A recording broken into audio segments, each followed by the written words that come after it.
ద్రౌపది ధర్మ విజేతేనా?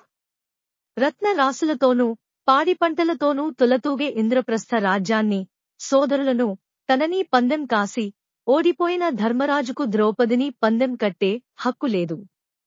పైగా ద్రౌపది 5గురి సొత్తు. దానికి తోడు ధర్మరాజు ముందే ఓడిపోయాడు కావున దుర్యోధనుడికి సేవకుడు. యుద్ధానికి, వినోదానికి, విరోధానికి, వియానికి సమ ఉజ్జీ ఉండాలి. సేవకుడితో రాజు, రాజుతో సేవకుడు జూదం ఆడటం ధర్మ, న్యాయ విరుద్ధం. అయినా సర్వధర్మాలు తెలిసిన ధర్మరాజు ద్రౌపదిని పందెం కట్టాడంటే అర్థం. జూదం, వ్యసనం దేన్నైనా జయిస్తుంది. ఎంత జ్ఞానమున్నా ఆ వ్యసనం మనిషిని పక్కదారి పట్టిస్తుంది. ప్రాణ సంకటములోనూ, అవమానభార పరిస్థితుల్లోనూ, ఆపద సమయాల్లోనూ చేసే పని దోషం క్రింద రాదు.